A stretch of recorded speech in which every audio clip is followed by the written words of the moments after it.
Assalamualaikum warahmatullahi wabarakatuh. Selamat malam. Eh, Kembali bersama di kolaborasi. Malam ini saya masih di kantor sih, masih sore lah, masih jam 7.13. Ya, menunggu jalan agak lengah. Jadi saya upayakan waktu ini untuk mengenang dan mengasah kembali skill kita supaya kita selalu ingat, selalu tajam pengingatan kita, terus selalu di refresh. Ya, tentunya untuk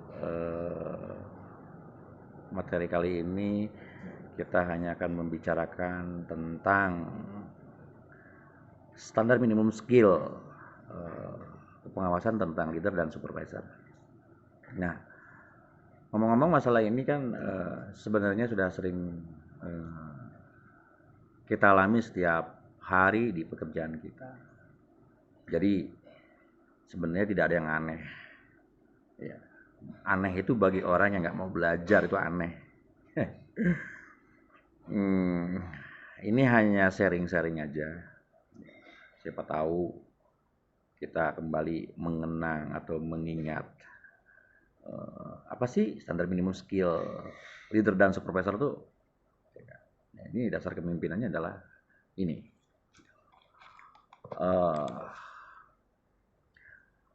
Di dalam suatu basic kepemimpinan, ya kan, itu cenderung kepada seseorang yang memiliki jiwa pemimpin. Jadi kalau orang jadi pemimpin dipaksakan, padahal dia belum ada keinginan untuk menjadi seorang pemimpin ataupun seorang leader ataupun supervisor, ya kalau kita paksakan ya juga percuma gitu. Karena matangnya hanya dikarbit aja. Jadi kepemimpinan itu ataupun pengawas itu benar-benar harus mengerti tentang basically housekeeping ataupun ya skill-skill yang lainnya didasari oleh keinginan yang kuat. Seorang pengawas itu atau pemimpin itu ya harus memiliki visi dan misi yang jelas ke depannya itu jadi apa. Ya, kita punya visinya apa. Kalau di suatu perusahaan dan kita ngikutin aturan perusahaan, ya kan, baik visi maupun misi yang jelas arahnya supaya kita bekerja di satu perusahaan bisa memberikan satu kontribusi yang baik untuk perusahaan itu sendiri. Gitu. Ya, yang pertama itu visi dan misi. Yang kedua, pemimpin itu harus menjadi role model atau contoh ya attitude yang baik bagi bawahannya agar kita bisa ditiru oleh orang lain. Nah, kalau kita nggak jadi bisa role model, bawahan-bawahan kita ataupun di belakang-belakang kita akan ngikutin gaya kita gitu ya. Jadi pemimpin itu harus menjadi role model supaya semuanya mengikuti aturan kita. Walaupun memang aturannya dibuat oleh perusahaan, tapi jadi pemimpin dia harus memberikan satu contoh yang baik untuk bawahannya. Contoh masuk kerja, ya kan, tidak telat, terus tidak mengeluh, ya kan, berpakaian rapi, ya kan. Kalau dunia housekeeping nggak ada kumis, nggak ada jenggot, rambutnya juga pendek gitu ya. Jadi memang udah tuntutannya seperti itu. Jadi role modelnya seperti itu. Dari itu juga sikap kita juga sebagai pemimpin akan ditiru oleh bawahannya. Jadi jangan sampai kita memberikan contoh yang nggak baik bagi bawahan kita. Yang seharusnya memiliki skill ya, dibandingkan dengan bawahannya. Nah ini tadi saya bilang karbit, ya. Pengawas karbitan tuh ini. Ya. Pemimpin itu atau leaders itu harus punya skill di atas rata-rata bawahannya. Nah, kalau pemimpinnya aja dipaksakan gitu ya, pengawas yang belum matang dipaksa untuk jadi pengawas, ya malah nanti terbalik. Jadi bawahannya yang mengerti pekerjaannya, atasannya enggak. Jadi leaders itu harus banyak belajar ya, supaya kita lebih pandai daripada bawahan kita. Gitu. Ya. Selain memiliki skill, juga memiliki pengetahuannya juga luas, wawasannya juga luas. Sehingga apa? Sehingga wawasan dan pengetahuan di bidang pekerjaannya, ya mereka merasa pede di dalam hatinya bahwa ini pekerjaan kita seperti ini. Jadi kalau bekerja tanpa didasari dengan bidang kita, saya rasa nggak bakal bisa. Jadi dasar kepemimpinan yang ini berhubungan di housekeeping aja. Ya, jadi memiliki pengetahuan dan wawasan yang luas sehingga dia bisa memberikan satu arahan-arahan yang tepat kepada bawahannya. Ya kan, baik itu pada saat briefing ataupun dia melakukannya pada saat di operasional di area kerja. Pemimpin itu juga harus berani mengambil risiko. Nah, kalau pemimpin nggak bisa mengambil risiko, ya itu bukan pemimpin, gitu. Ya, dia takut melakukan tindakan-tindakan, padahal tindakan itu benar, tapi karena berdasarkan dia ya kan, tidak memiliki skill, dia merasa takut. Gitu. Makanya tadi diulang dari awal bahwa pemimpin itu harus punya pengetahuan yang lebih dan wawasan juga yang lebih, sehingga dia bisa mengambil tindakan-tindakan yang agak sedikit berisiko, tapi tidak berisiko fatal. Ya, tapi ini dalam bidang pekerjaan. Suatu contoh. Risikonya itu dalam bidang housekeeping banyak ya. Jadi contohnya itu ya simple aja sih sebenarnya. Misalkan ada satu kejadian di saat hujan deras, ini satu risiko kan. Nah, dituntut dia untuk memasang nomad, ya kan, ataupun karpet lah orang bilang gitu. Ya. Tapi hujannya deras sekali di situ, ya kan. Tapi tim-tim kita itu merasa, waduh ini hujan pak. Nah, pemimpin harus berani mengambil risiko. Ya udah kita pasang aja, cepat pasang. Walaupun memang hujannya sudah keburu deras, tapi memang itu risiko yang kita ambil. Ya kan? Dan tindakan kita ambil supaya minimize satu keluhan-keluhan yang bisa bertujuan kepada diri kita sebagai pengawas. Pemimpin itu juga harus loyal terhadap manajemen. Pada manajemen, kepada perusahaan, dia memberikan ya loyal. Gitu. Gak ada yang pemimpin itu pulangnya on time. Tenggo orang bilang, langsung go nggak ada. Pemimpin itu loyal, baik loyal waktu, tenaga, gitu. Intinya adalah areanya itu tidak ada masalah, begitu. Ya. Loyal itu arti yang sangat luas. Jadi dari tadi nomor satu memiliki visi misi yang jelas, kedua menjadikan role model kita sebagai atasan. Terus memiliki skill, lebih banyak ya, skill lebih tinggi dibandingkan bawahannya, memiliki pengetahuan dan wawasan yang luas, terus bisa mengambil risiko, loyal terhadap perusahaan dan manajemen. Ya. Pemimpin itu punya karakter yang berbeda. Ya, karakter yang berbeda itu, misalkan karakter pemimpin itu satu, ada kemauan keras untuk berhasil atau sukses. Nah ini yang bagus. Ya. Pemimpin itu harus ada mempunyai kemauan keras bagaimana ini berhasil dan sukses. Ya nggak jauh-jauh lah ya. Misalkan ada keluhan, ya kan. Bagaimana cara menanganinya, ya kan. Nah ini berhubungan dengan komunikasi skill sebenarnya. Cuman belum saya bahas di sini tentang komunikasi skill untuk para tim leader dan supervisor. Ya kan? Kedua, keinginan untuk belajar secara terus-menerus. Ya. Pemimpin itu harus ada rasa keinginan untuk belajar secara terus menerus. Karena di housekeeping itu fleksibel ya, beda dengan matematik satu satu dua. Tapi kalau di housekeeping itu juga sama kayak matematik, nggak dibersihkan ya kotor, nggak dikerjain ya kotor, matematik kan. Cuman harus belajar secara terus menerus. Kenapa? Karena ilmu housekeeping itu semakin hari semakin kesini semakin banyak, ya kan. Makanya produk-produk yang untuk pembersihan itu juga banyak yang baru-baru. Kadang-kadang kita juga dari perusahaan ini masuk ke perusahaan itu dengan nama yang berbeda, pasti itu. Ya, makanya kita banyak belajar secara terus menerus. Karena nama-nama itu memang agak sedikit mengherankan ya bagi kita kalau misalkan kita masuk di satu perusahaan misalkan. Biasa kita nyebutnya ini, kok di sini berbeda, kok di sini berbeda. Nah itu sering ada. Jadi jangan usah nggak usah panik ya, kita tinggal tanya aja. Tapi fungsi dan tujuannya dari chemical itu sama, membersihkan. Terus pemimpin itu bisa harus memutuskan suatu tindakan, ya kan?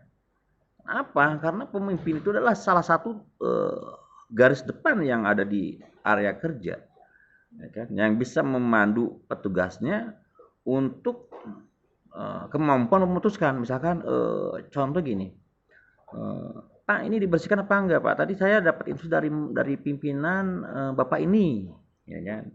Tadi Bapak belum kesini sih, gimana ya Pak ya? Sedangkan pekerjaan saya masih banyak pekerjaan nih Pak.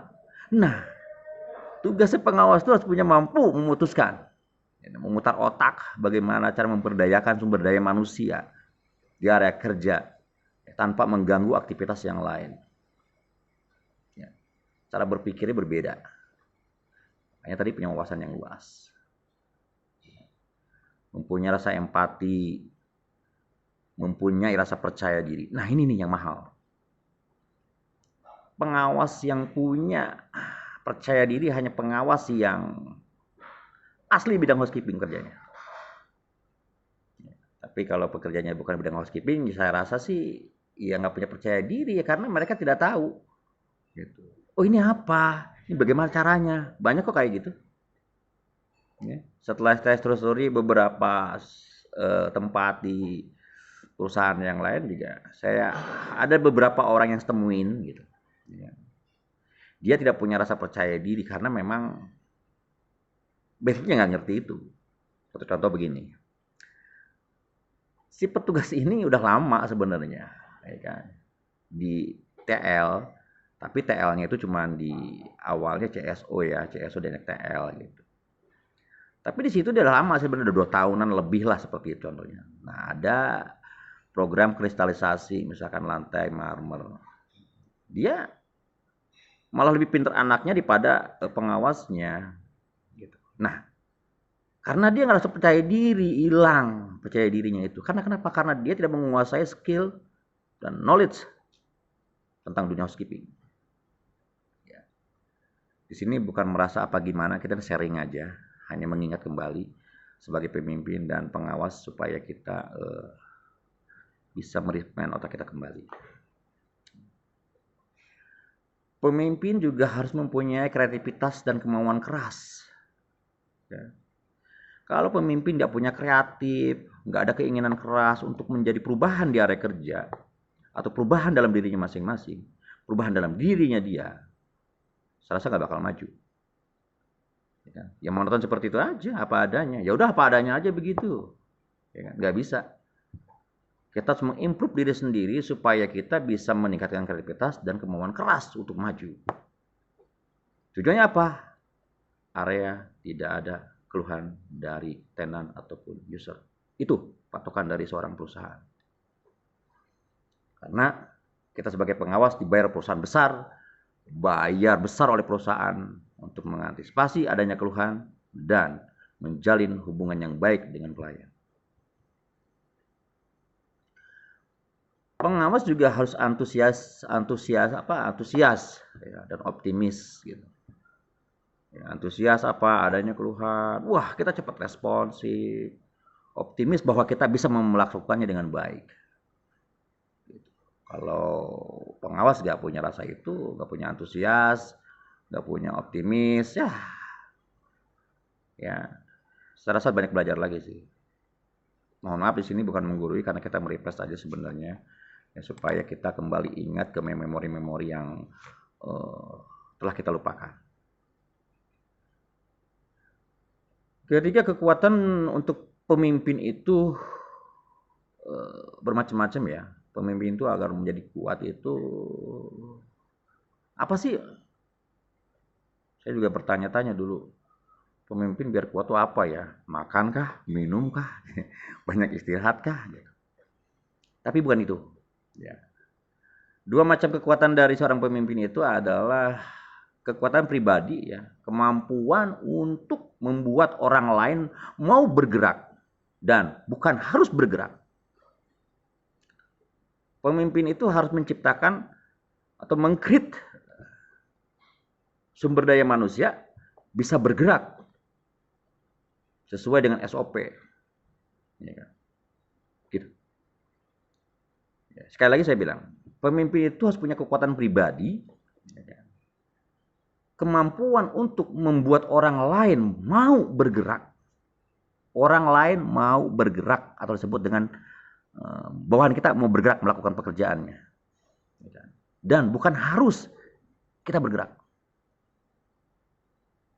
Dikit-dikit kita one man show jadinya. Bukan itu.